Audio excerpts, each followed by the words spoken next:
Bueno, voy a continuar con la clase haciendo como un repaso de cuál era el rol diagnóstico de la evaluación neuropsicológica o neurocognitiva, como habíamos hablado, que aquí deberían estar viendo lo que se está compartiendo. Por ahí retomar también esto de que la neurociencia, hoy neurociencia cognitiva, o también neuropsicología, es una especialidad clínica que se ocupa justamente del diagnóstico y del tratamiento de los problemas cognitivos, conductuales o emocionales que pueden ser resultado de una disfunción cerebral que ya puede ser conocida o que esté sospechada que pase algo. Más allá de esto, la Comisión de Estándares en Evaluación Neuropsicológica de la Sociedad de Neuropsicología de Argentina, por allá por el año 2003, definió la neuropsicología como la disciplina científica que estudia la relación entre las estructuras y el funcionamiento del sistema nervioso, el sistema nervioso central, y los procesos cognitivos comportamentales. Nosotros lo habíamos visto esto cuando hablamos de la relación cerebro-conducta o cerebro-conducta y aprendizaje. Em, ¿Qué más? También habíamos dicho algo de que la neuropsicología había nacido posguerra, la evaluación neuropsicológica un poco más tarde, quizás lo podremos ubicar en los inicios del siglo XX, ¿eh? Pero en nuestro país ha ido tomando como mucho crecimiento, sobre todo en estos últimos años, aunque todo el desarrollo de la evaluación neuropsicológica viene de Norteamérica y de Europa. Eh, bien.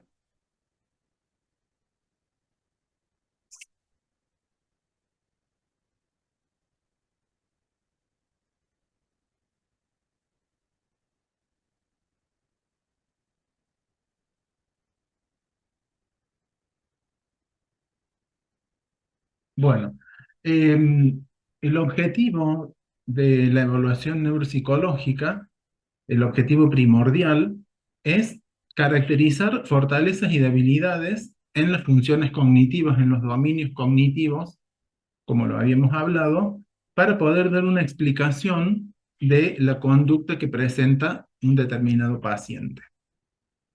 También habíamos visto a varios autores, entre ellos a Benton, que decía que una evaluación neuropsicológica lo que intenta es realizar inferencias acerca de cómo funciona las estructuras cerebrales de una persona, evaluando justamente la conducta de un individuo en situaciones de estímulos expuestos.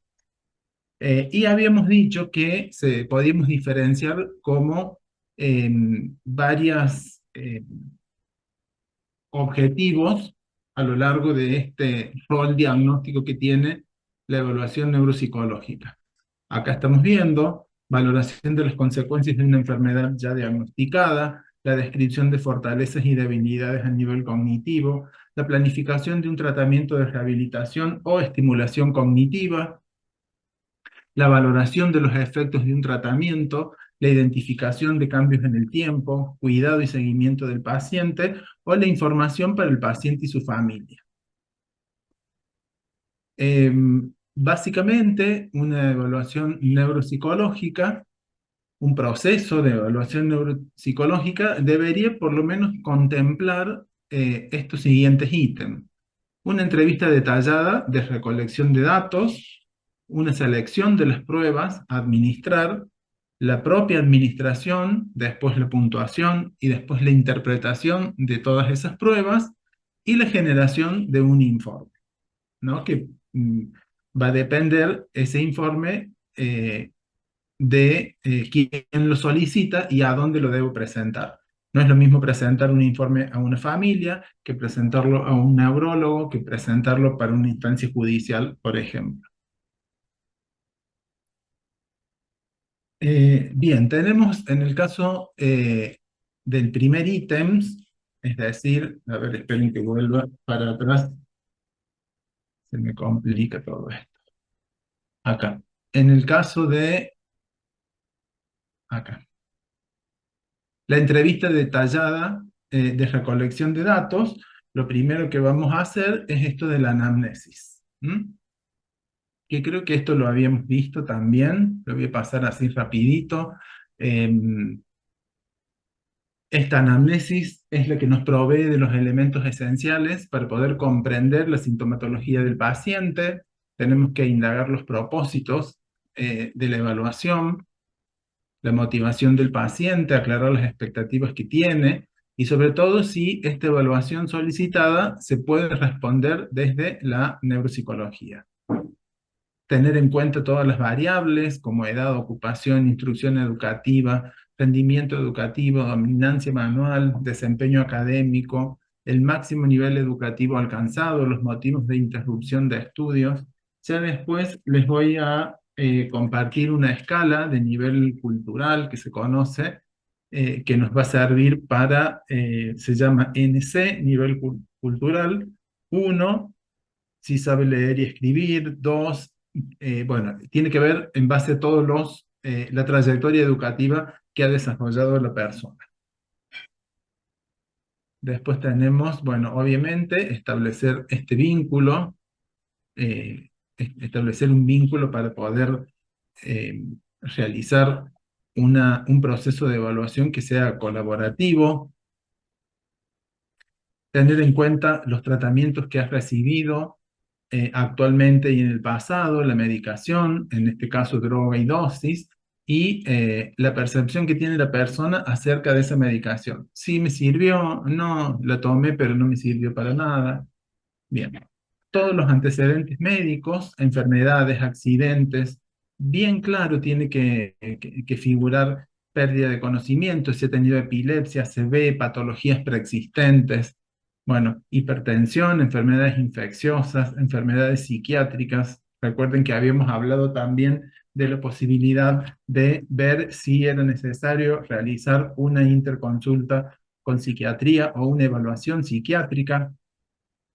Después, las capacidades funcionales y de adaptabilidad es la situación actual del paciente, es decir, qué hace, cuáles son sus rutinas de trabajo, qué hace en el hogar, qué actividades sociales tiene, actividades recreativas, tiene hobbies, cómo está compuesta la familia, si depende o no de ellos. Bueno, todo esto tiene que estar en esta anamnesis, ¿no?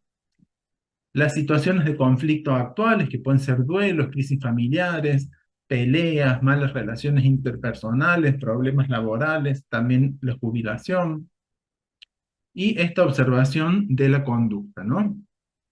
Es decir, si, cómo está su nivel de alerta, si está atento, si está dormido, si bosteza, si está todo el tiempo con inquietud motriz no propositiva, golpeteando la mesa, al ingreso observar la marcha para ver si es una marcha estable o inestable. Bien, tener en cuenta todo eso. Después viene la parte de selección de las pruebas. Y acá, esta selección de las pruebas va a estar en consonancia con el propósito explícito de la evaluación. Es decir, ¿por qué lo traen a evaluar? Para descartar déficit de atención en personas mayores. Bueno, entonces va a ir enfocada a una evaluación centrada en los procesos atencionales. También tener en cuenta acá el propósito de la evaluación y el motivo de la derivación, ¿no? Si un sujeto es enviado para confirmar acá está, un diagnóstico presuntivo de TDA, seguramente va a ser evaluado con otros instrumentos que un sujeto que tiene un diagnóstico de Alzheimer. Entonces puedo adecuar o acomodar la evaluación a a las distintas demandas que uno recibe del paciente. Eh, Bien. Estos datos que voy recopilando en la primera entrevista, en esta anamnesis, lo más detallado posible que tengo que hacer, va a orientar esta evaluación sobre tal o cuál o determinado aspecto cognitivo tengo que ir evaluando, ¿no? Es decir, si viene, por más de que venga por déficit de atención, yo detecto problema del lenguaje, bueno, entonces puedo incorporar alguna evaluación, alguna prueba que tenga en cuenta estos problemas del lenguaje para ver si fue un furcio, fue un fallido, fue eh, que se equivocó porque está nervioso, o si realmente es alguna alteración bien precisa del dominio lenguaje.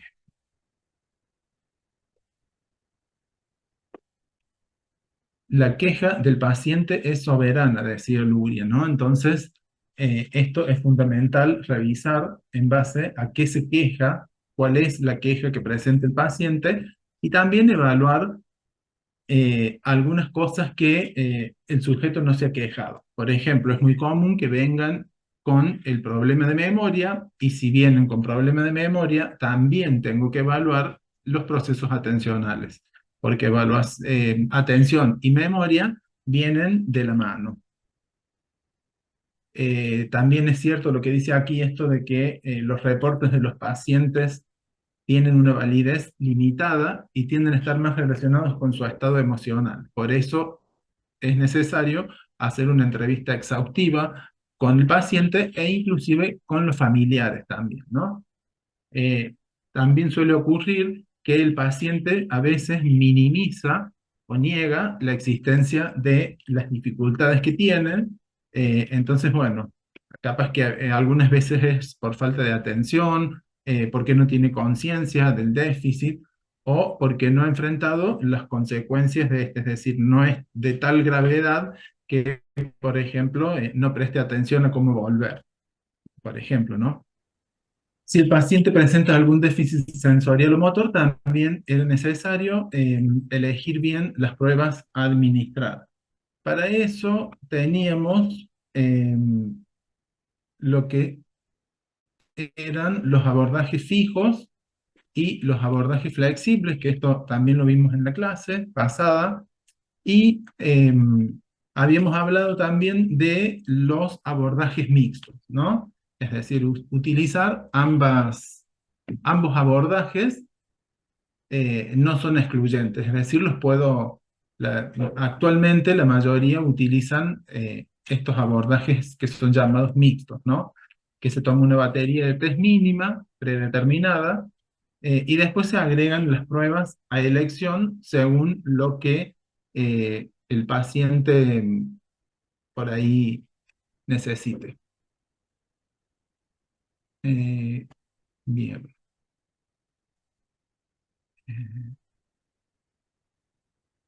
Después también teníamos el cuantitativo y el cualitativo.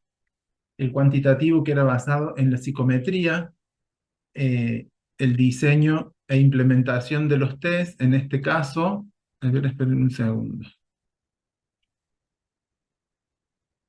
Bien, bueno. El diseño y la implementación de estos test están fundamentados bien en la estadística y los desempeños son objetivados en un número, mientras que en el cualitativo tiene una tradición más europea y con influencia de todo lo que fue en Luria, él hacía hincapié en esto de las observaciones intensivas, cuidadosas, eh, poder registrar cómo era la conducta cómo es la conducta de cada paciente, cómo responde, cuál es la modalidad de respuesta y cuál es su patrón o su estilo propio. El cuantitativo es un abordaje objetivo y empírico, eh, y es un enfoque que tiene sus representantes en Estados Unidos mayormente, mientras que el cualitativo tiene en cuenta más los matices que se pierden al hacer un test puramente psicométrico, ¿no?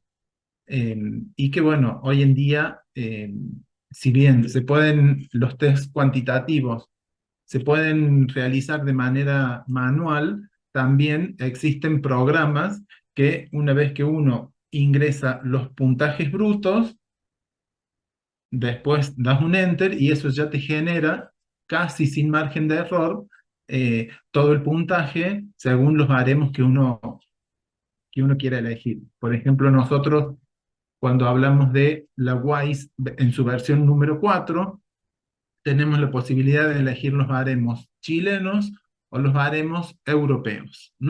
Lo mismo, también tenemos la posibilidad de elegir los niveles de confianza en 90 o en 95%, que ahora vamos a pasar a ver todas las cuestiones más psicométricas por ahí.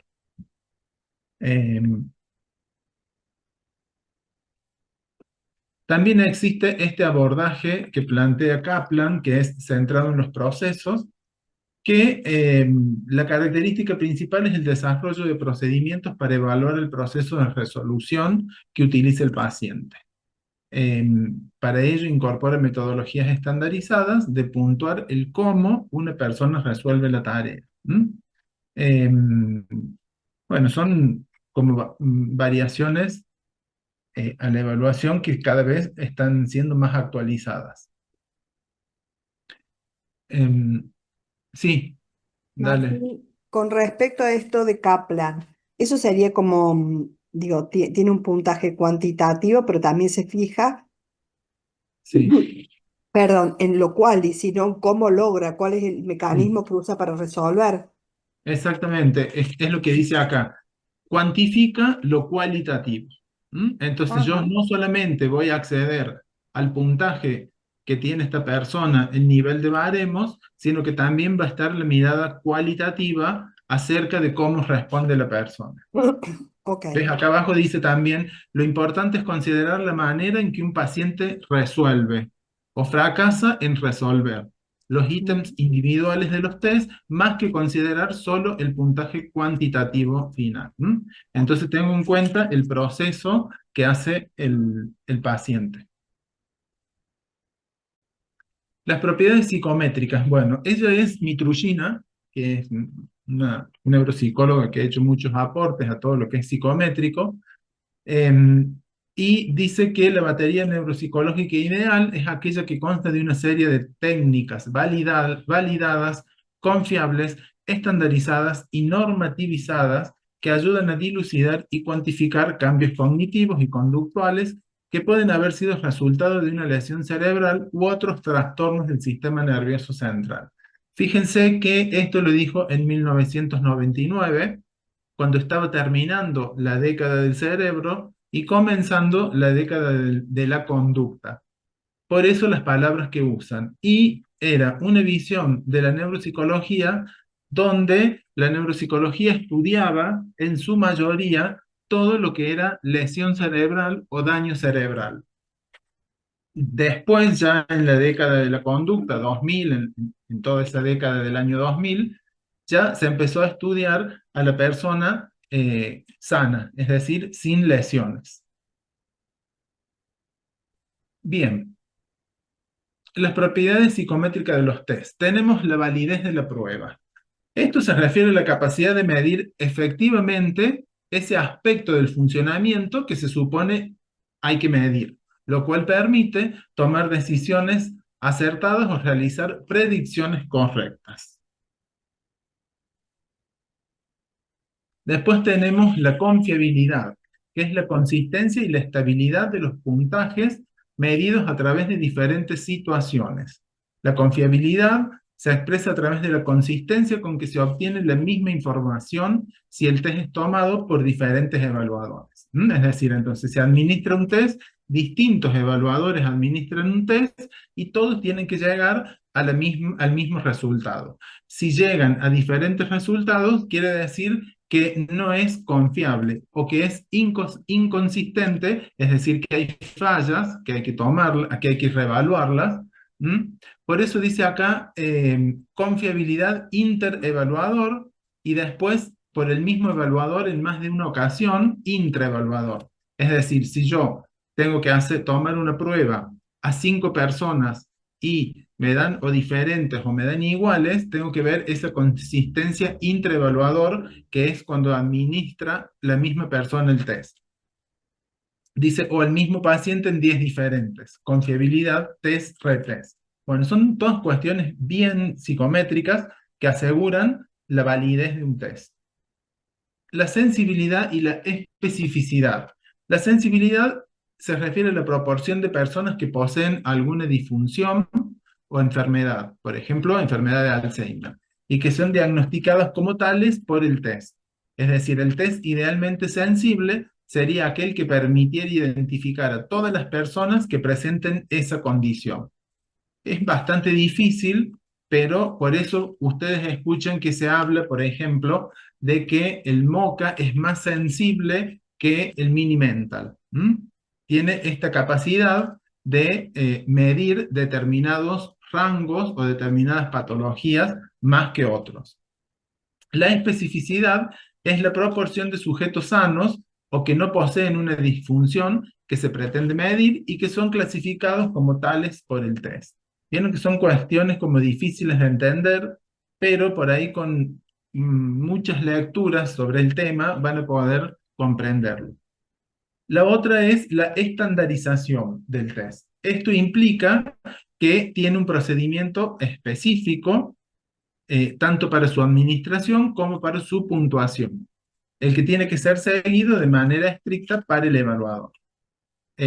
Por ejemplo, cada una de las escalas de Wechsler tienen al principio, cuando uno toma el manual, viene explicado cómo se tiene que sentar el evaluador, cómo se tiene que sentar la persona que va a ser evaluada, y también cómo se debe disponer del material del lado derecho, el protocolo en el medio y del lado izquierdo las cosas que ya se van realizando, en lo posible que no estén a la vista de la persona y como les había dicho, en lo posible tener...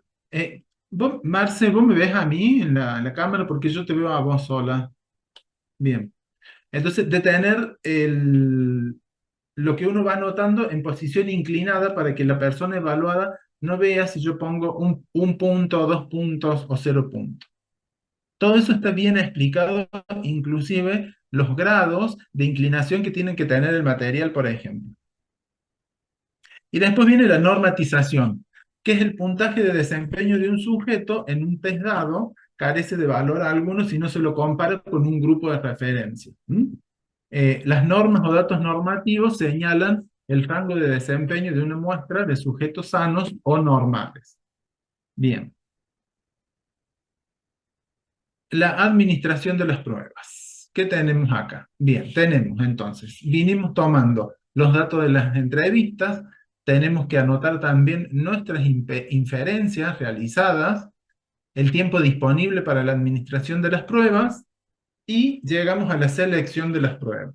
Una vez que tenemos estos 4 pasos, podemos pasar a lo que se llama la administración de las pruebas, que es cuando yo tomo o aplico la prueba o el test. Bien, en este caso se debe intentar que el desempeño del sujeto refleje el mayor esfuerzo en términos de su rendimiento. El evaluador tiene que estar bien seguro de que un rendimiento descendido corresponde a una disfunción del paciente y no a otros factores. Por ejemplo, que esté ansioso, que esté incómodo, que haya mala iluminación, que no vea bien, si hay presencia de distractores como ruidos o interruptores o interrupciones que yo esté evaluando y que entren y salgan del mismo lugar, obviamente eso interrumpe el proceso atencional, entonces no lo voy a estar midiendo como realmente es. Todos estos factores que están acá, estos 3 factores que están con un ítem, suelen alterar el rendimiento cognitivo y entonces contaminan la interpretación de los resultados. Es decir, son resultados que pueden estar sesgados porque no son reales.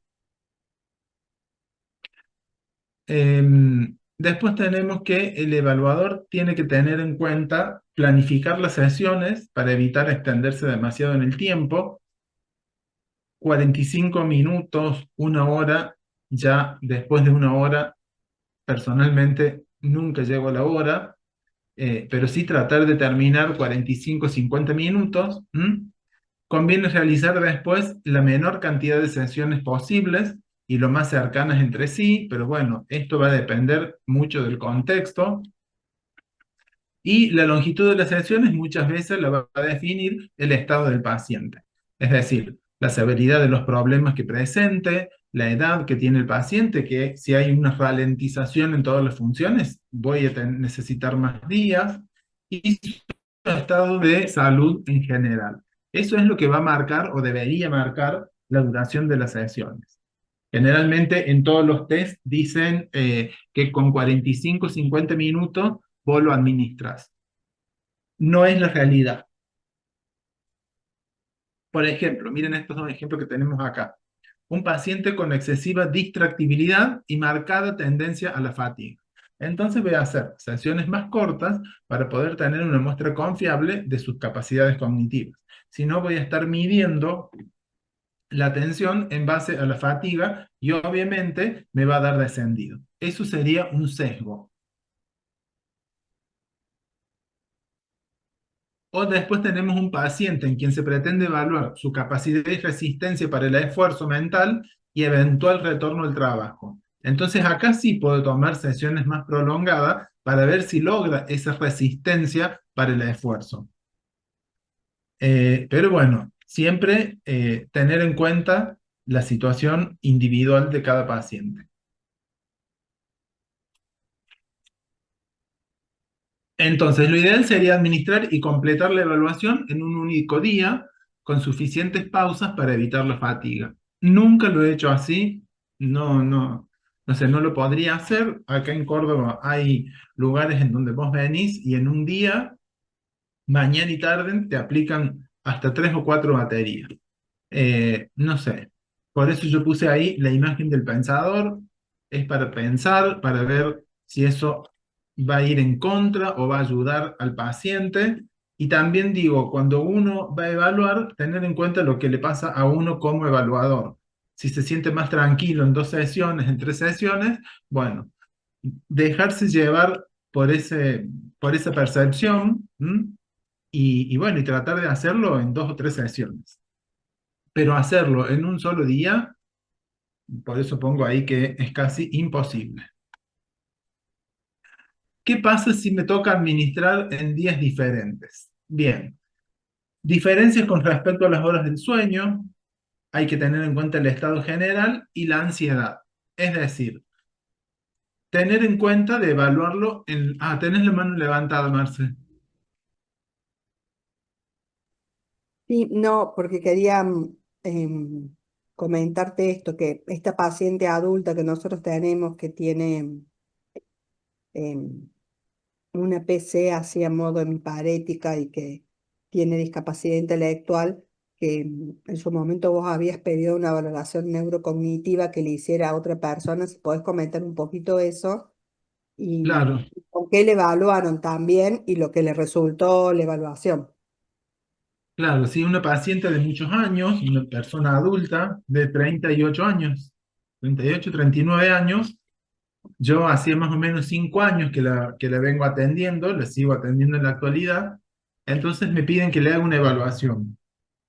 Y obviamente yo dije que no, porque yo ya conozco cómo facilitarle cómo facilitarle y cómo hacer los ajustes para que ella pueda entender lo que yo quiero hacer cuando hacemos las sesiones de rehabilitación. Entonces pedí que la evaluaran en otro lugar. Lo hicieron y bueno, la evaluaron en un día con las partes más difíciles, o sea, letras y números, dígitos inversos, dígitos directos, y obviamente salió mal la evaluación, pero bueno, es una persona con discapacidad intelectual, agotada seguramente, porque en un día le hicieron todo este circuito que se suele hacer, entonces yo pensé que mandándola a evaluar a otro lado iba a ser mejor, y bueno, qué sé yo, no sé si fue mejor. No sé si era eso, Pato, vos lo que querías que comente. Sí, era eso, y me quedo pensando yo también con la sensación fea que uno se queda, ¿no? Porque saber que de alguna manera le exponen a preguntarle cosas que uno ya sabe que no van a poder, digo, sí o sí hay que evaluarla con el Wechsler o con el WISE de adultos, digamos, no se puede evaluar con uno anterior. Eh, sí, a ver, por ahí en niñeces y adolescencias es más fácil porque hay una recomendación en las escalas de Wechsler que dice que si vos tenés un niño o una niña de 7 años y que vos ya sepas que tiene discapacidad intelectual o que vos supones que tiene discapacidad intelectual, la podés evaluar en cambio de con la WIS 5 con la WIPSI 4. ¿M? Y, Ujú, eh, y es válido igual.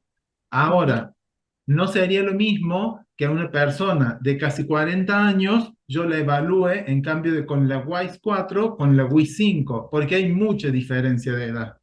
Entonces sí lo tengo que evaluar con la White 4 y bueno, obviamente me va a dar descendido todo esto. ujú, Ya en ese caso, lo que yo haría principalmente es aplicar la WISE, porque para mí WIS, WIPSI, WISC y WISE siempre las aplico, porque son como yo les decía, ¿vieron cuando uno va al médico que te dicen citológico completo y te largan todo? Bueno, yo siempre la administro a las escalas de Wechsler completas, porque me da un panorama general de la persona.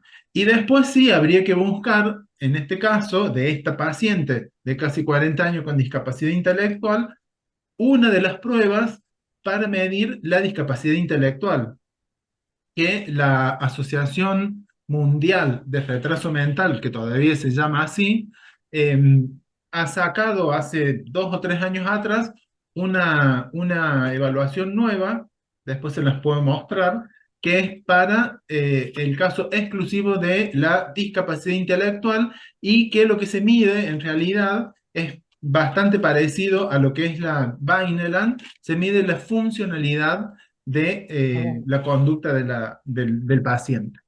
ujú. Volviendo a Pato, esto, sí, me sí, quedo dale. pensando también, digo, Jordi Peña sacó un test Barcelona 2 adaptado para personas con discapacidad. Me resulta raro pensar, digo, también cómo será esto, ¿no? Porque, digo, hay como tanto, hay tanta variabilidad en el grupo de personas con discapacidad que es como raro. Pero también me quedo pensando en el otro paciente adulto que es arquitecto, que está con un deterioro cognitivo importante y que te dio en la valoración, digamos, de la WISE, te dio un puntaje bueno, digamos. Sí, me dio bien porque es un paciente que está, digo, con reserva cognitiva, tiene muy buena reserva cognitiva. Y me parece que si bien nosotros notamos que está deteriorado a nivel cognitivo, que un test con un puntaje relativamente alto quiere decir que están empezando a decaer las funciones. Entonces el momento justo para hacer estimulación cognitiva y tratar de preservar al máximo posible eh, todas las capacidades que todavía las tiene a disposición, ¿no? Bien, pero volviendo a esto que dice diferencias con respecto a las horas del sueño, quiere decir que si yo empiezo a evaluar a una persona a las 9 de la mañana, bueno, en lo posible, hacerlo siempre en esa misma franja horaria, para evitar este sesgo que si yo lo evalúo un día a las 9 de la mañana, al otro día lo evalúo a las 3 de la tarde, y a las 3 de la tarde viene más dormido porque resulta que él acostumbra a hacer una siesta. Entonces son todos eh, puntos a tener en cuenta, ¿eh? Y eso se logra con este vínculo que yo establezco con el paciente y le digo, ¿te parece que lo hagamos a la mañana o a la tarde? No, yo prefiero a la mañana porque a la tarde me duermo 2 horas de siesta. Bueno, entonces, o a la mañana o después de las 5 de la tarde, para evitar y no interrumpirle la siesta. O si pasa con niñeces y adolescencia, bueno, a mí me dicen, ay, me queda el único horario que es justo cuando el nene va a fútbol. Y bueno, señores, ¿te imaginas que si vos lo tengo que evaluar y el nene quiere ir a fútbol, va a venir con la peor de las ondas? Entonces, no sería correcto decirle, no vas a fútbol, vas a la evaluación. Hay que tratar de que todo esté como tranquilo, ¿no? Em, Acá también dice, al administrar todas las pruebas un mismo día, claro, se están controlando las variables, ya que todas las pruebas se administran bajo las mismas circunstancias. Eso es lo que dice Given y Milberg. Claro, es lo ideal, porque yo ahí voy a tener todos los dominios cognitivos como funcionando a pleno, pero no es lo que sucede en la clínica cuando uno tiene que evaluar, ¿no? Y bueno, dado que esto es difícil de llevar a la práctica, dice lo que sí se debería respetar es que las sesiones se realicen en el mismo horario, que por ejemplo las pruebas que constan de varias partes sean administradas en una única sesión, dado que así fueron estandarizados y normatizados. ¿Qué quiere decir las pruebas que constan de varias partes? Yo tengo, por ejemplo, lenguaje, y en lenguaje tengo varias subpruebas. Entonces digo, bueno, hoy voy a evaluar todo el lenguaje y evalúo todo el lenguaje. Mañana voy a evaluar memoria y evalúo toda memoria. Entonces empiezo y termino con lo mismo.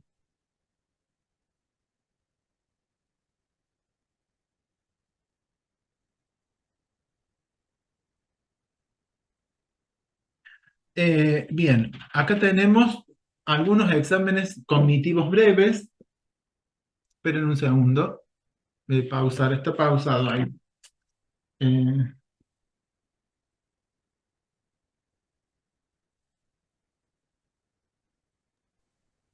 Martín, también me quedo pensando en esto que vos comentás ¿Será que no siempre. está grabando? Bien.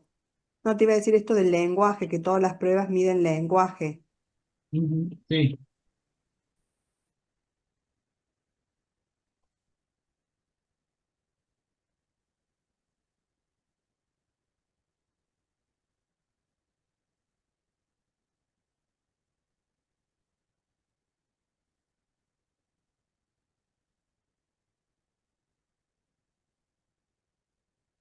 Bien, vamos entonces ahora con los exámenes cognitivos breves. Acá tenemos que bueno, la evaluación neuropsicológica es el método que permite poner en evidencia y registrar las alteraciones cognitivas y podemos distinguir dos grupos de pruebas o test.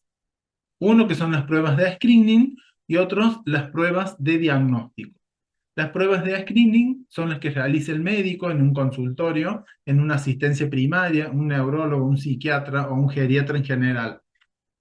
Las de diagnóstico son las que se realizan ya en lo que son los servicios de neuropsicología. Baterías neuropsicológicas se les llaman enlatadas porque ya vienen armadas o algún protocolo para seguir.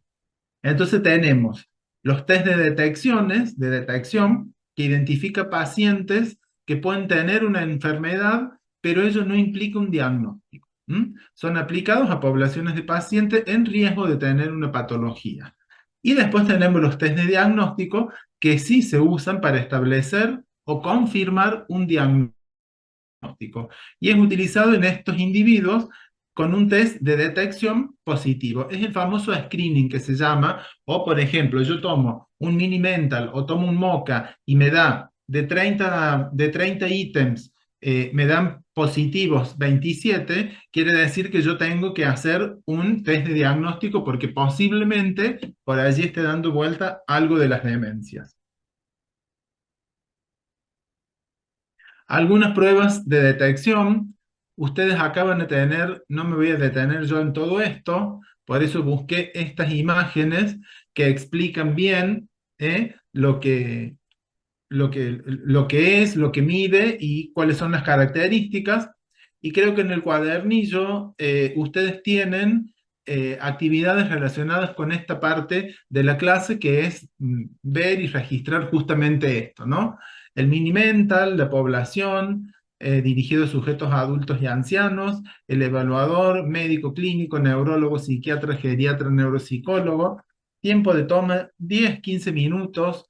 La indicación es cuando hay una detección de deterioro cognitivo global, rutinas asistenciales de seguimientos, ensayos farmacológicos.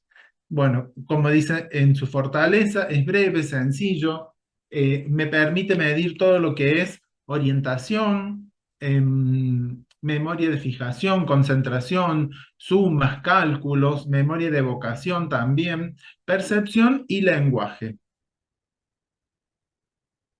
Después, debilidades, la edad y el nivel de educación influyen de manera considerable. Una persona que es iletrada o que es analfabeta va a tener un rendimiento escaso en estas pruebas. Después tenemos, por ejemplo, la batería de detección cognitiva de los 7 minutos. Es de baja sensibilidad y más que todo se ve todo lo que es el sistema. ejecutivo. A ver, fortalezas es breve, sencillo, puede ser administrado por un técnico, no requiere juicio clínico ni entrenamiento, no varía con la edad.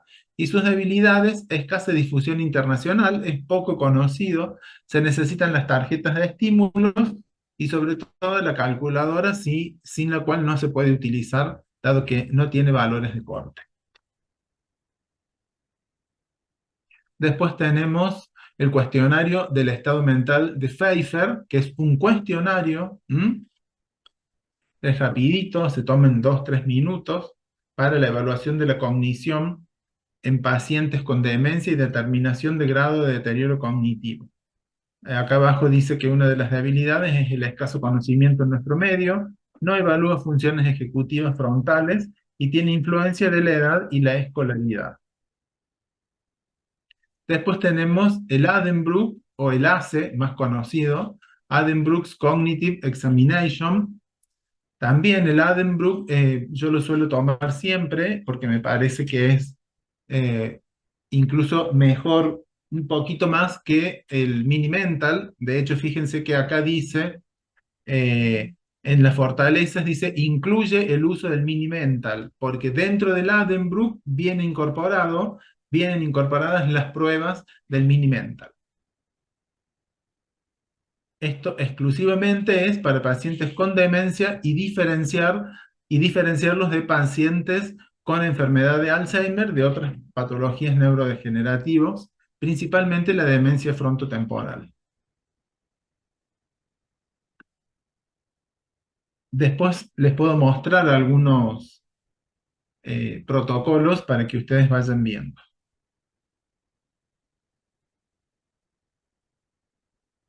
Detección de deterioro de memoria, el Memory Impairment Screen, el MIS, también exclusivamente para lo que es memoria, y es uno de los más importantes para la determinación del diagnóstico de demencia.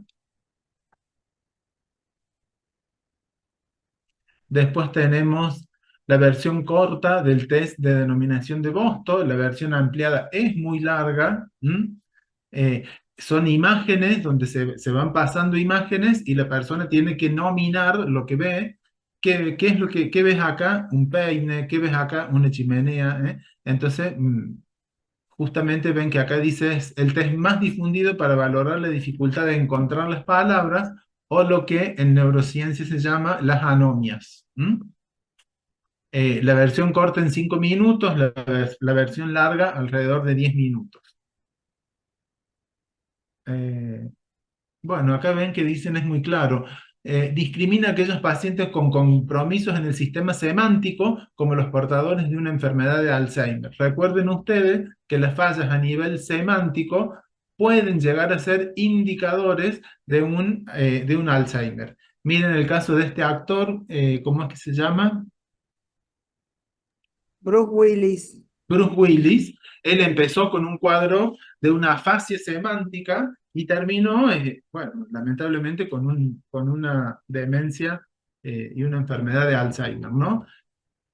Para que entiendan qué es el sistema semántico, semántico viene de sema quiere decir palabra, entonces tiene que ver con este olvido de la palabra, o por ahí, vieron cuando uno tiene la palabra en la punta de la lengua, que es como que el cerebro no termina de buscar cuál es la palabra correcta. Entonces, cuando uno ve esto en este test, vos le vas mostrando las imágenes y muchas veces la persona no dice el nombre del, por ejemplo, peine. ¿Qué es esto? Un peine es la respuesta. Y vos decís, ¿qué es esto? Y hace la mueca o el gesto de peinarse, lo que es una parafasia, o te dice, sirve para peinarte. Vos le mostrás, ¿qué es esto? Una tijera. Y te dicen, sirve para cortar, es lo que usás para cortar la tela. Entonces, definen por el uso, pero no puede dar el nombre exacto de la palabra, ¿no? Que esa es la anomia. Por ejemplo, es común que cuando ven la chimenea hacen esto, como que sale el humo, pero no te dicen chimenea, ¿no? Entonces, bueno, todo eso se va puntuando. El test del reloj, el CDT, Clock Drawing Test, que es pedirle a la persona que dibuje un reloj para ver si hay dismetrías, para ver si hay cierre de la forma, dónde ponen los números. En algunos test vos le tenés que decir marcar las 10:10, marcar las 3:15, entonces podés ver también si ponen los números en orden o empiezan de cualquier lado. ¿M? Ya voy a ver si armo alguna cosa como para que vean algunos videitos, como para que se den cuenta de lo que estamos hablando. ¿Cuándo se indica esto? Cuando hay trastorno visoespacial o semánticos ejecutivos. ¿M?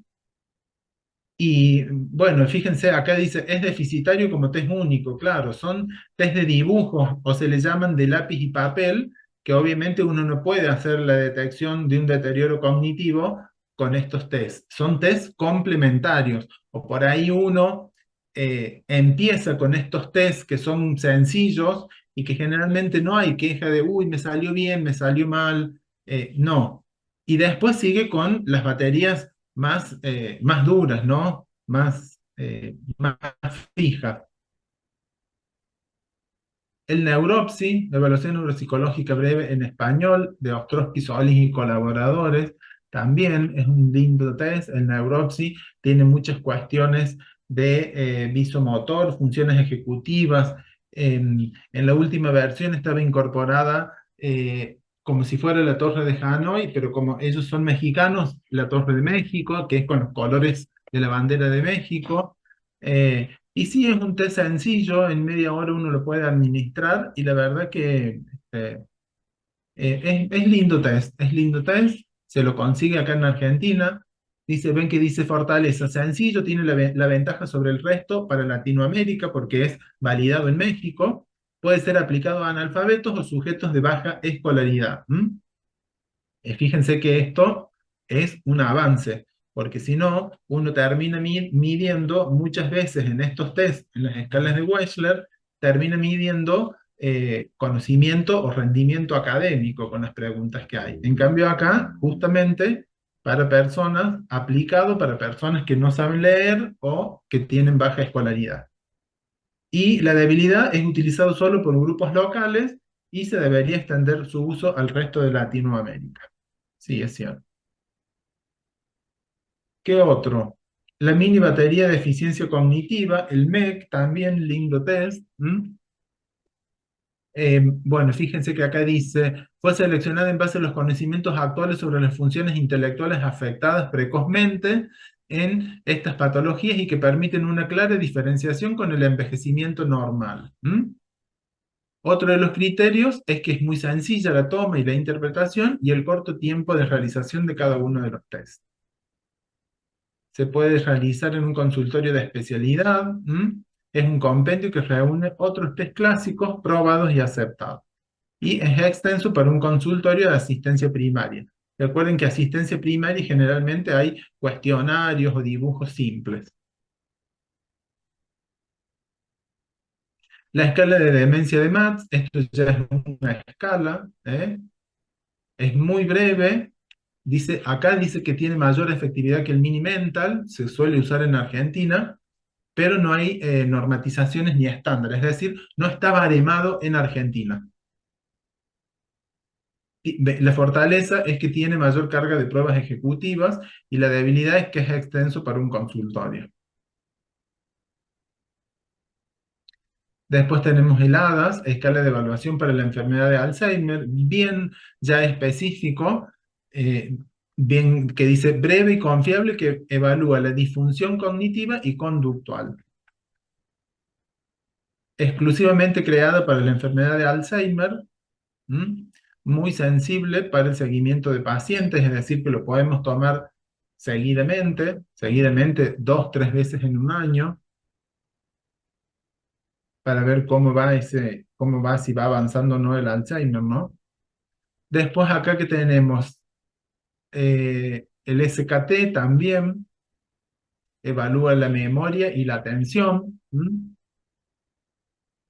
Eh, Atención y memoria tiene apoyo gráfico muy importante, lo que hace es recomendable en sujetos de baja escolaridad. Es sensible para el seguimiento de pacientes, tienen sus rutinas 5 formas paralelas útiles para las administraciones repetidas. y como debilidad, no usarlo en asistencia primaria.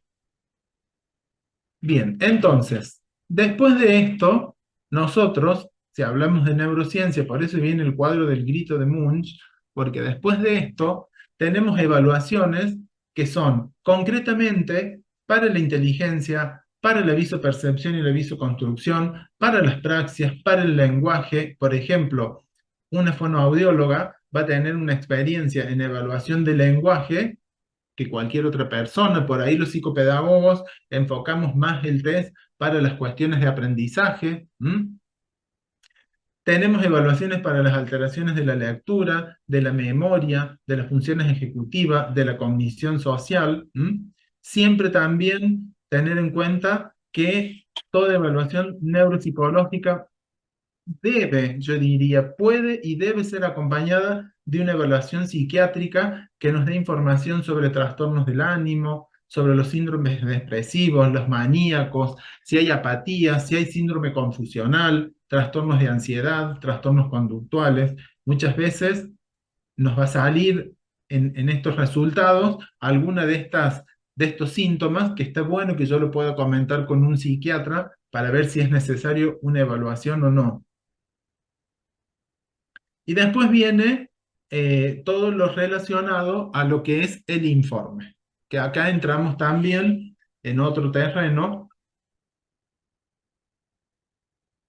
porque hacer un informe es complejo y tiene una gran responsabilidad, puesto que ese informe lleva al final el nombre, el apellido, el número de matrícula de quien ha hecho la evaluación y quien hace el informe. Y eso es una responsabilidad social importantísima. Elaboración de informes breves.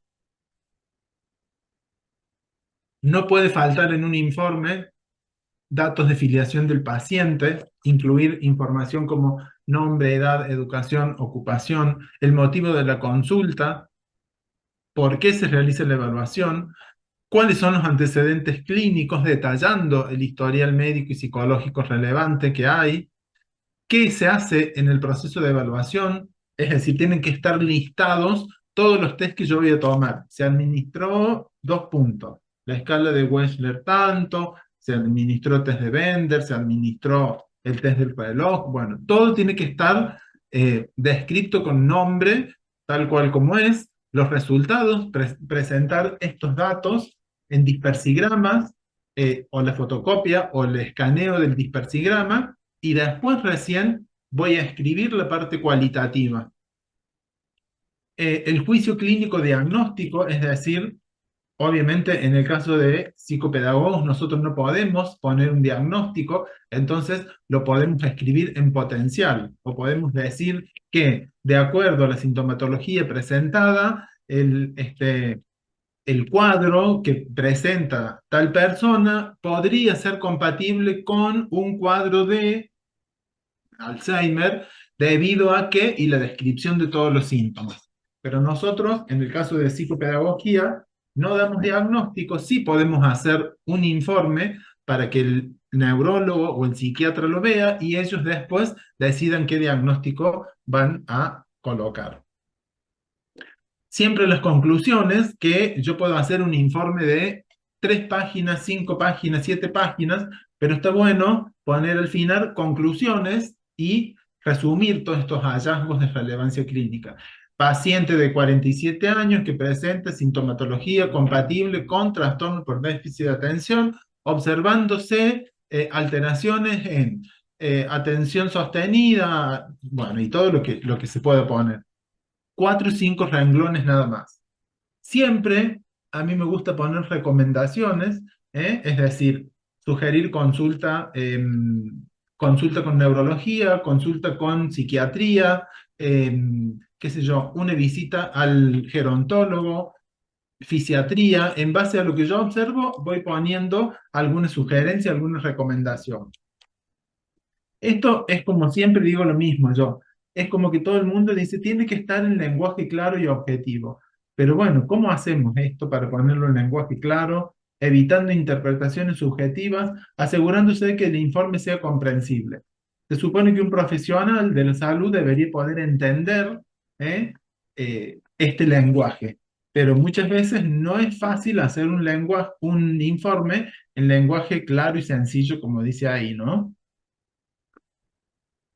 Conclusión. Vamos a terminar con este Power. Yo voy a buscar algunos videos para mostrarles, algunas fotos, como para que puedan ver todo lo que hablamos acá desde lo teórico, que lo puedan ver quizás en algo más concreto en una administración de alguna prueba. Bien, la evaluación neuropsicológica en personas mayores es una herramienta clave para detectar cambios significativos en el funcionamiento cognitivo, lo que permite una intervención temprana y el diseño de estrategias de apoyo personalizadas. Acá hay una cosa importante que suele pasar y es que muchas veces las personas mayores llegan como derivadas, vengo porque me mandan mis hijos, porque mis hijos dicen que estoy perdiendo la memoria. Y en realidad uno evalúa a la persona y no hay ninguna falla en la memoria. Están estas cuestiones de memoria que nos pasan a todos, que nos olvidamos de cosas sencillas, pero no hay problemas de memoria. Entonces, bueno, justamente en esos casos yo suelo hacer hincapié en qué bueno que viniste, porque con esto que te salió tan bien, es una forma también de hacer prevención. Entonces vos ahora te quedas tranquila y sabes que no tenés nada, pero hiciste una consulta. ¿M? Entonces, bueno, la gente se va como con otra mirada. Este proceso no solo mejora la calidad de vida de las personas mayores, sino que proporciona información valiosa para sus familias y los profesionales de la salud. Entonces ahí también llamar a los familiares y decirle, no tiene nada, está bueno lo que ustedes están observando, sigan con ese monitoreo que tienen tan bueno de la persona, digo, ¿no? Y hacer una consulta no debería ser... no debería ser, es como que esto mueve mucho el estigma, el tema de la rotulación, de que si soy viejo, que el problema de memoria y todo este tipo de viejismos, ¿no? Siempre con un enfoque empático y basado en la evidencia, podemos asegurar que la vejez se viva con dignidad y plenitud. Entonces, explicarle esto a la persona mayor. ¿Por qué lo va a hacer? Que no es que está enferma, que tiene una patología o que se va a volver loca o con Alzheimer, ¿no? Que es un control más, así como se controla la diabetes, un control más para que siga disfrutando su vida tranquila, sin preocupaciones. Evaluación y retroalimentación.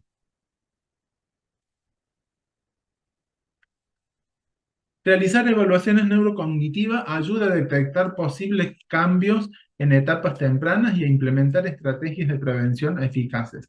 Justamente lo que venía diciendo. Una detección a tiempo permite mejorar la calidad de vida, manteniendo autonomía y bienestar mental de las personas mayores.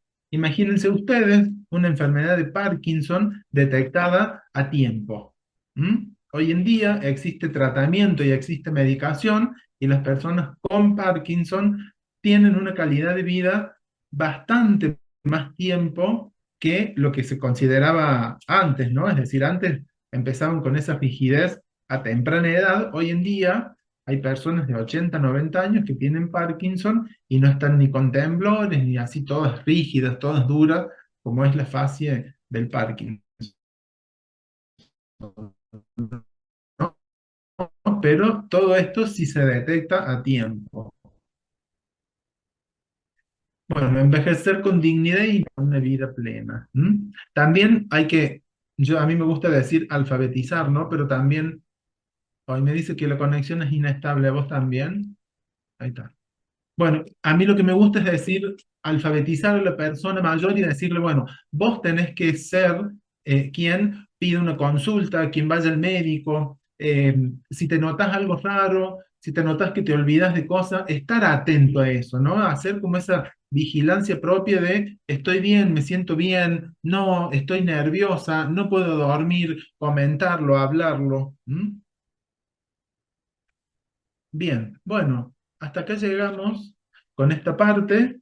Yo voy a poner la pausa, voy a buscar algún material para mostrarle de algunos test y algunos videitos. Sí, Estructura y contenido y objetivos de la revisión.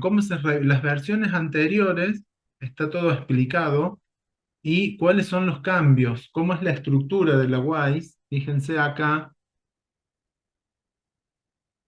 la escala total se hace en base a estos cuatro dominios, que es comprensión verbal, razonamiento perceptivo, memoria de trabajo y velocidad de procesamiento. Dentro de comprensión verbal, dice pruebas principales. Son todas pruebas principales porque hay otras que son secundarias, que se pueden obviar. Y acá tenemos semejanzas, vocabulario, información. Y como opcional, el de comprensión. La escala de razonamiento perceptivo tenemos como pruebas principales cubos, matices y puzzles visuales. Y opcionales, balanzas entre 16 y 69 años y figuras incompletas. Estas que dicen opcionales, no necesariamente las tengo que administrar. En mi caso, me gusta administrarlas. Salvo este que dice balanzas, que es en esa edad, de 16 a 69 años. Memoria de trabajo, como prueba principal, dígitos y aritmética, y como prueba opcional, letras y números, que es dificilísimo. Y la velocidad de procesamiento, como principal, búsqueda de símbolo, clave de números, y como opcional, cancelación. Bueno, después tenemos, estas son todas las subpruebas. ¿m? Es decir, la WISE 4 está formada por todas estas pruebas que son principales: cubos, semejanzas, dígitos, matrices, vocabulario, aritmética, búsqueda de símbolos, puzzles visuales, información y clave de número. Eso va sí o sí. Y después opcional: letras y números, balanzas, comprensión, cancelación y figuras incompletas. Repito, yo siempre tomo absolutamente todo. Bueno, fíjense, todo está explicado acá. ¿m? ¿Qué son? Fíjense, por ejemplo, balanzas. Es una prueba opcional de razonamiento perceptivo dirigida a sujetos de 16 años a 69. El sujeto observa en el cuaderno de estímulos una balanza con dos platillos. En un tiempo límite debe seleccionar la pesa que falta para equilibrar los dos platillos. Es un poco la consigna que hay que darles. Ya veo si les puedo mostrar el protocolo. Vienen que acá está bien explicado todo. Entonces, vamos a compartir ahora un protocolo.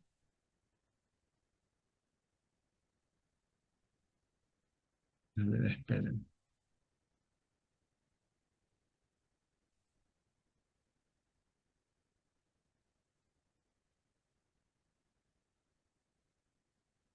Ahí está. Vamos a compartir el cuadernillo de estímulos. Avísame cuando se comparta.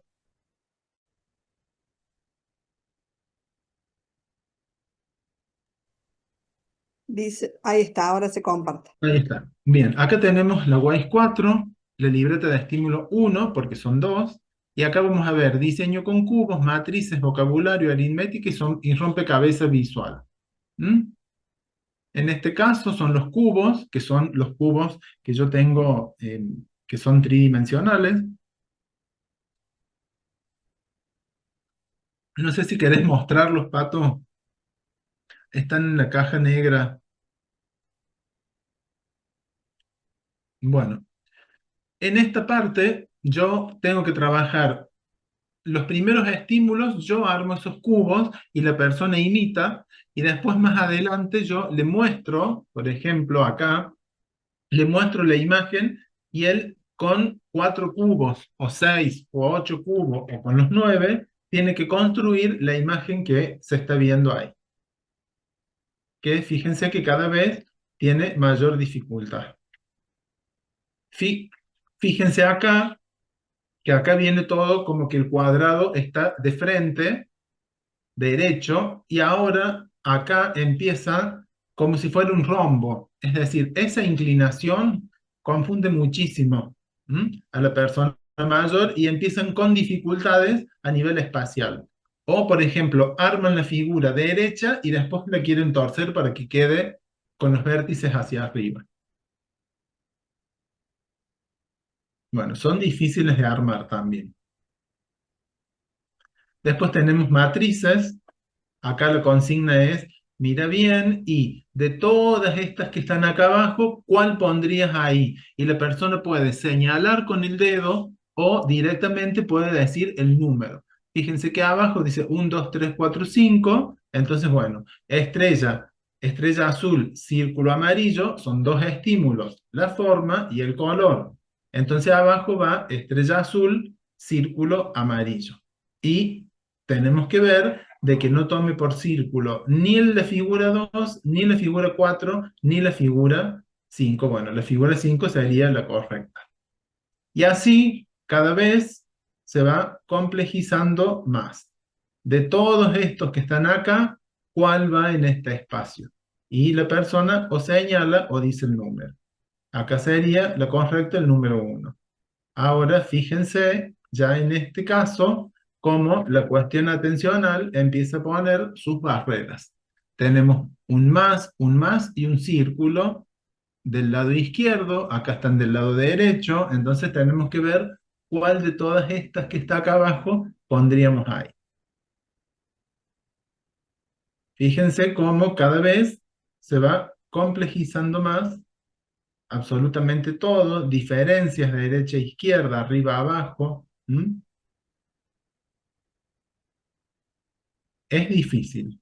Por eso hay que tener cuidado cuando tan livianamente dicen, no, aplicarle el WIS, aplicarle el WISE. Hay que tener cuidado porque poner a la persona en situación de evaluación es complejo. Miren acá, bueno, esta sería la última, vocabulario. ¿Mm? Tienen que nominar, acá tienen que leer,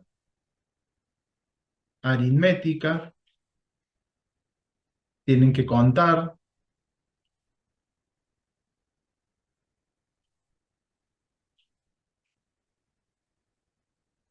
Bueno, son todos los estímulos. Estos son los puzzles visuales.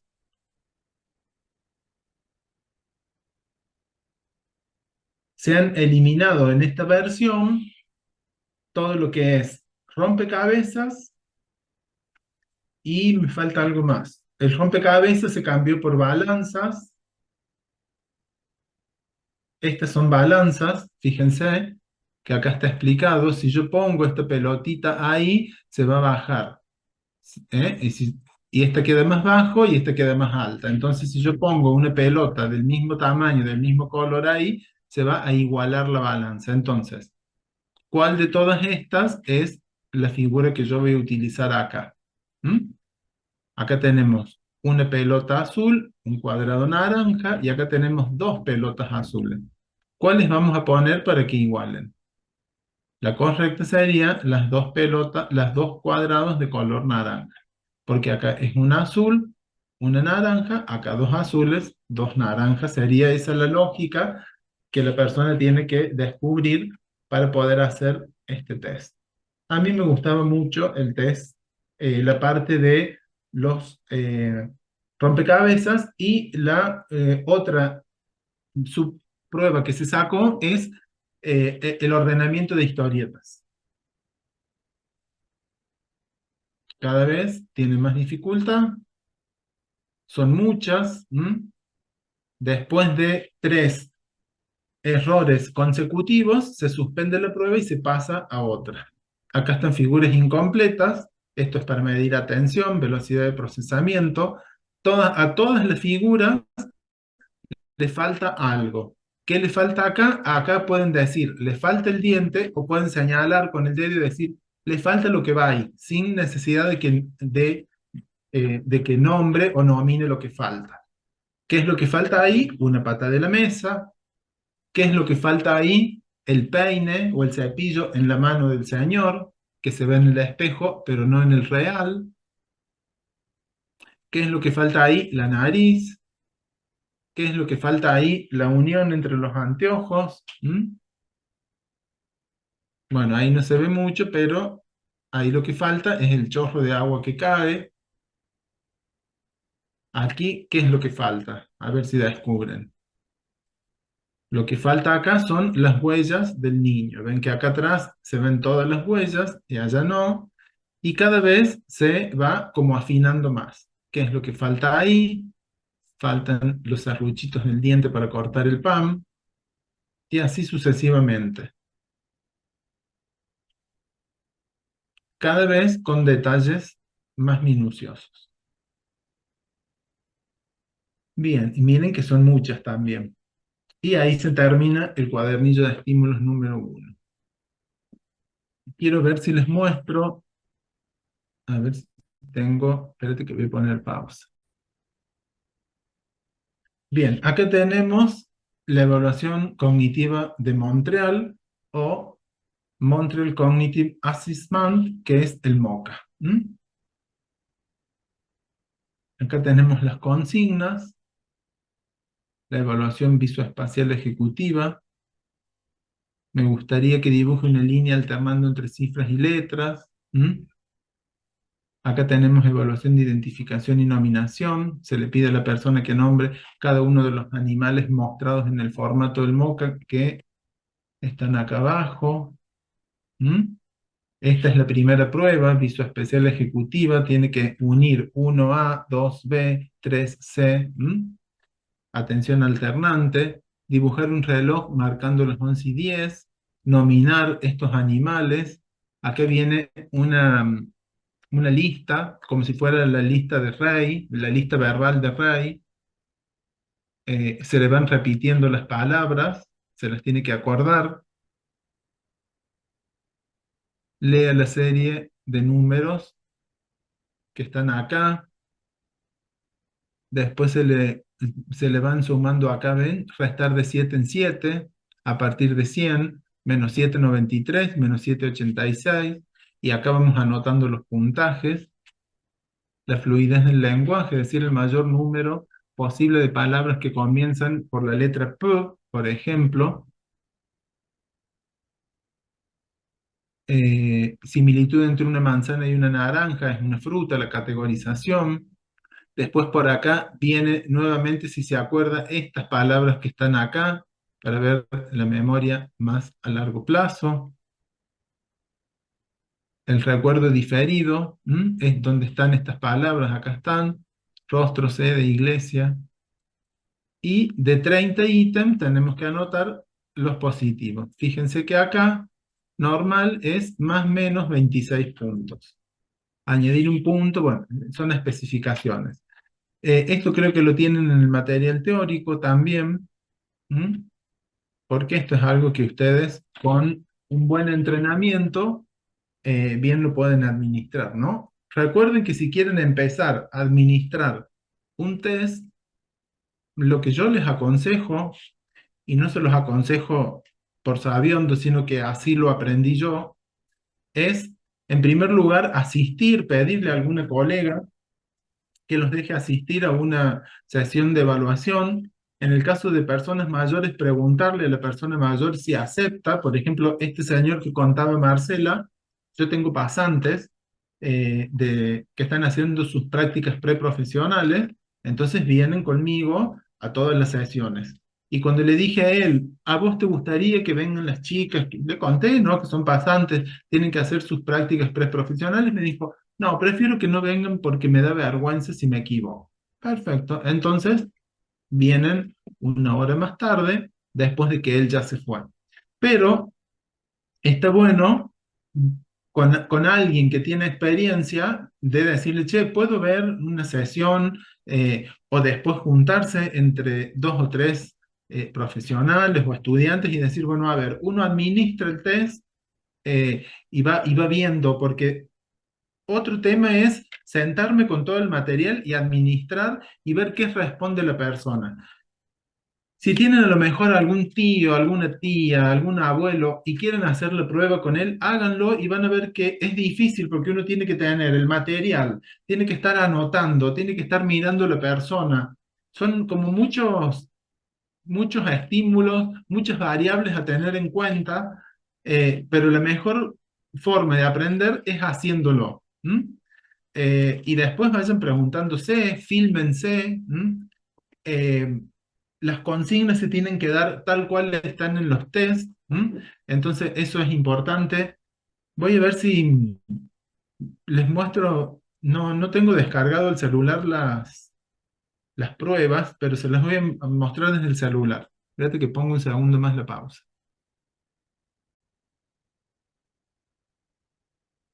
Tengo, por ejemplo, estos son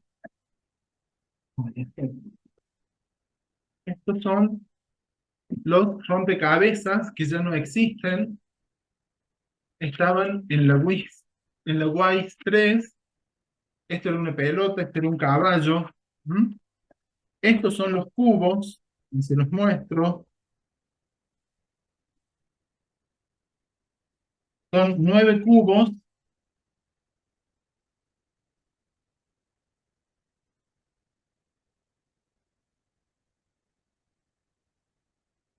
Acá les muestro. Son 9 cubos, ¿m? Que están pintados la mitad de blanco y la mitad de rojo. Y esto hay que explicárselo a cada paciente. ¿Eh? No sé cómo hacer para que no se me caigan, pero bueno. Con estos cubos, la persona tiene que ir armando. Este es el cuadernillo de estímulos que va con un triángulo acá para que esto, a medida que yo lo voy mostrando, tengo la facilidad de darlo vuelta. Entonces la persona va armando los cubos. Acá tengo más rompecabezas que, bueno, estos son de la versión que ya no existen. Y ahora les voy a mostrar algún video de alguna sesión de administración de WISE 4. Les voy a mostrar así del celular, porque no tuve tiempo de pasarlo a la computadora, lo que es el token test. Vean ustedes, se van a dar cuenta de lo que significa y de lo que mide este test. Esperen.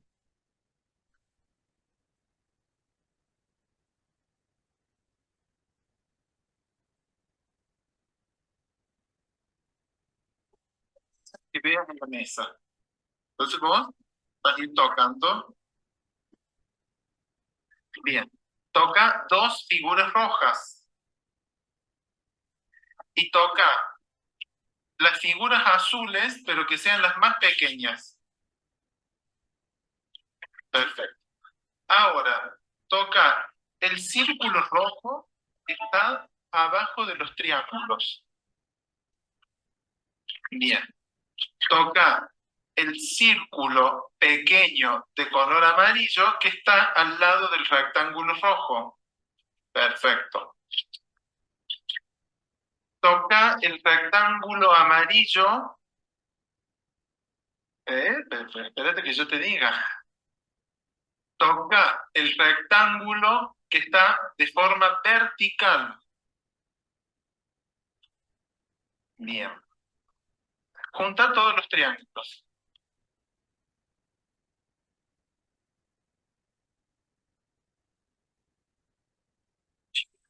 Todos los triángulos. Junta todos los rectángulos.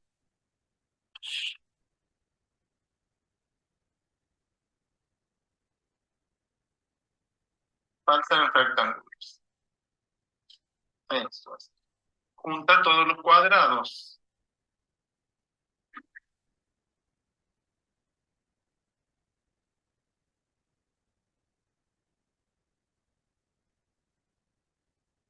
Junta todos los círculos.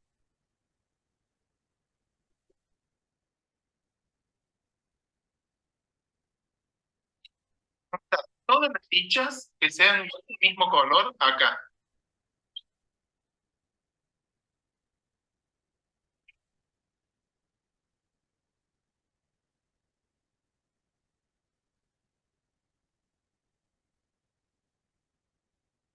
Parado. Sí, así como estás haciéndolo bien.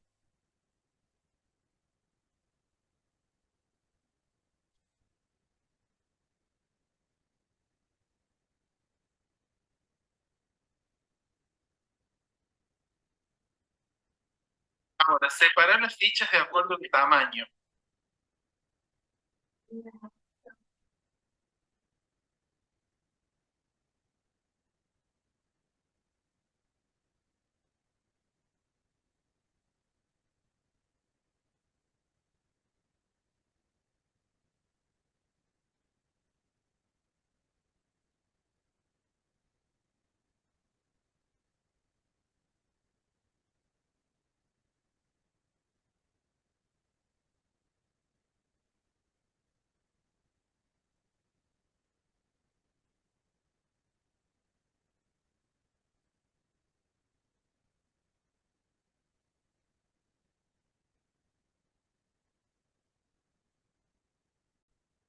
Bueno, bueno, ahora les voy a mostrar una parte de la WIS 4, que es la parte de cancelación, que es uno de los opcionales.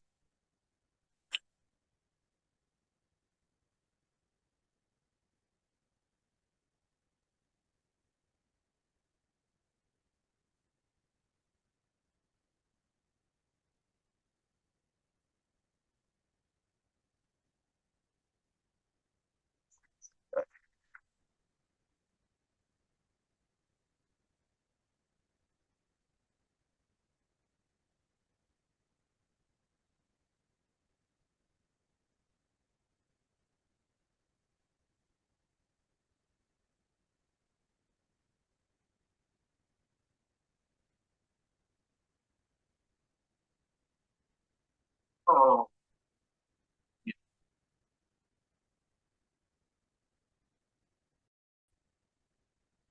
Bien, ahora les voy a hacer escuchar las respuestas que da este señor a la prueba de información de la WISE 4, como para que tengan ustedes una idea de cuáles son las preguntas, cómo responde en este caso el paciente. ¿Quién fue Salvador Dalí? ¿Se escucha bien, Pato?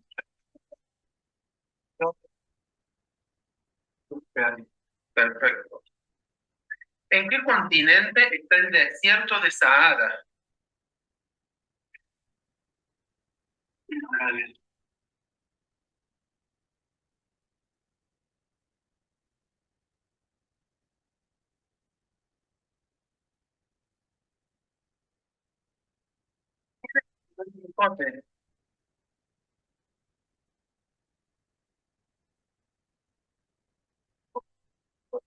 Un Quijote de la Mancha.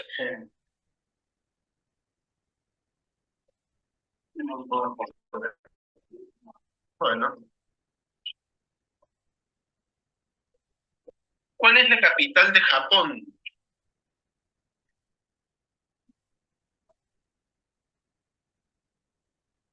Japón.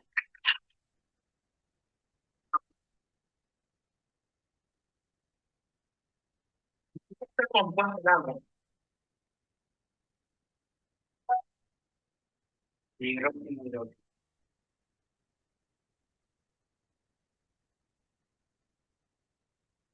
¿En qué continente está Egipto? Africano. Bien, bueno. Capilla Sistina. Eh,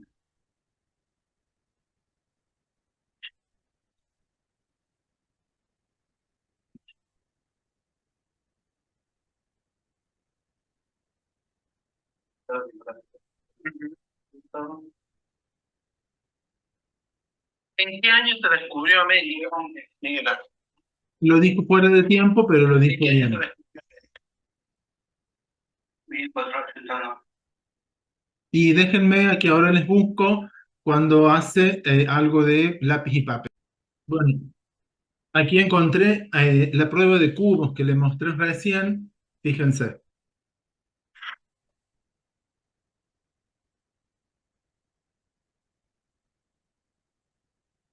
ahí está el estímulo. Él tiene que utilizar los 9 cubos.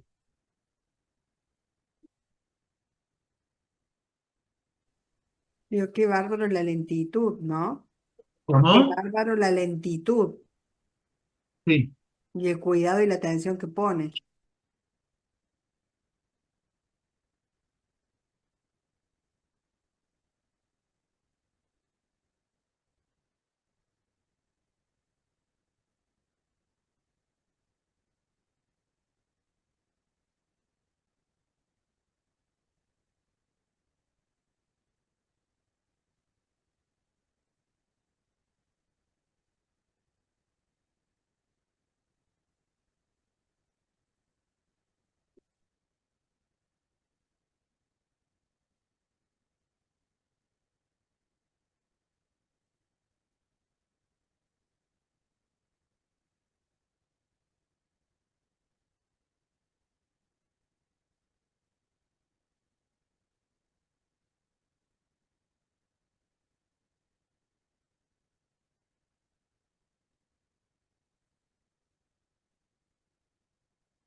tiene 2 minutos para hacer toda la formación del cubo.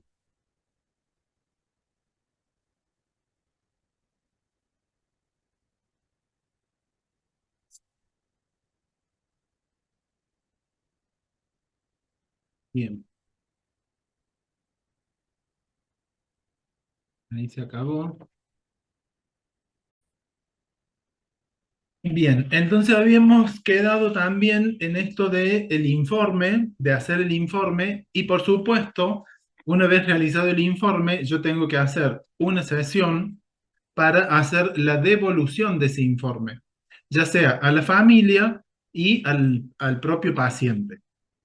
En el caso de este señor que ustedes vieron, cuando yo le dije de hacer la devolución, le dije de hacer la devolución al frente de la familia, que lo acompañen los miembros de su familia, que son los que habían pedido la evaluación, y él me dijo que no, que él prefería que yo le diera la devolución personalmente a él y que después en otra reunión donde no esté él, se le diera a la familia.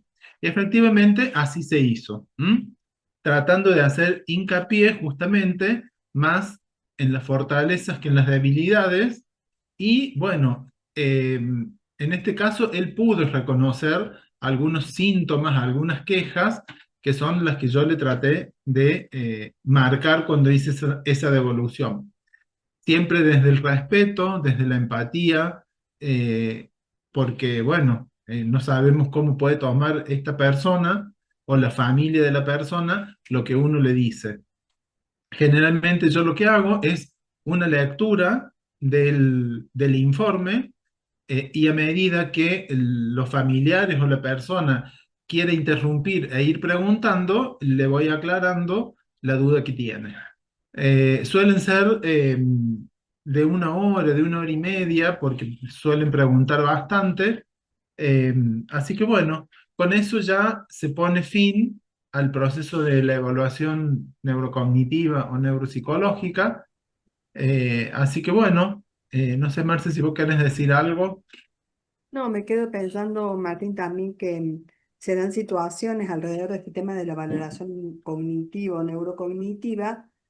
A veces no son las situaciones más amables también, porque a veces se dan situaciones donde los hijos quieren hacerse cargo de las cuestiones em, o digamos, o de las decisiones de las personas o de las cuestiones más del tipo económico, tomar decisiones por la persona y que también esto es un factor a tener en cuenta, ¿no? Que cuando uno da una devolución y eso, que uno debe dar la devolución real, debe ser cuidadoso en esto, que es un acto ético, no cabe ninguna duda, pero también tener en cuenta que aún una persona que cursa un deterioro cognitivo leve, no pierde su condición de sujeto de derecho, ¿no? Eh, y que bueno, que hay que tener cuidado en eso, cómo uno se expresa delante de la persona, cómo uno se expresa con los familiares, para que esos familiares después no lo pongan en el lugar, no, ya no está con deterioro cognitivo, no entiende nada también, ¿no? Como ese aspecto más humano, tener cuidado, humano y ético, ¿no? Eso me parece. Sí, sí. Bien, cualquier cosa o cualquier pregunta o cualquier comentario, queda abierto todavía el Padlet. Yo en estos días lo voy a responder. Había algunas preguntas para responder que fueron respondidas en las clases, otras no. Así que bueno, cualquier cosa o por ahí o por mail nos podemos comunicar. Ujú. Em, Recuerden que después de esta clase les va a aparecer una evaluación que son 4 preguntas. Son 4 preguntas para responder en extenso, supuestamente no es en extenso, pero no es responder sí o no, sino que es responder en base a todo lo que ustedes han visto, porque han visto mucho más que esto de evaluación neurocognitiva a lo largo de toda la diplomatura. Y un poco lo que yo les pido es que traten de buscar de los otros módulos y de armar una definición. No tiene tiempo, o sea, no tiene tiempo en el sentido de minutos, sí creo que tiene una fecha de entrega, que a partir de ahí va a ser la nota. Y bueno, lamento lo del cuadernillo porque al ser esta una clase asincrónica, no van a poder, la idea era compartir e intercambiar, entonces muchas de las actividades fueron pensadas desde una clase Claro. sincrónica y no asincrónica, entonces, bueno, lo cual nos dice que tenemos que tener una flexibilidad cognitiva Ujú, fundamental para poder adaptarnos a estos cambios. Así que el cuadernillo siéntanse con la libertad de completarlo, de mandármelo. La idea era que ustedes completen con un color al principio y después de hacer la lectura y de escuchar las clases, puedan con otro color volver a completar el cuadernillo. Siéntense con la libertad de hacerlo o no. Quien lo haga me lo envía. Y bueno, tienen todos mis datos, mis mail, mi celular, cualquier cosa, si yo les puedo dar una ujú, mano, o para supervisar o para hacer un proceso de covisión o lo que sea, ujú, nos contactamos y ahí estaremos. ujú. Perfecto. Muchísimas gracias, Martín. Ha sido un gusto y un placer como siempre. Así que bueno, nos veremos próximamente. Bueno, hasta luego. Hasta luego. Sí, sí.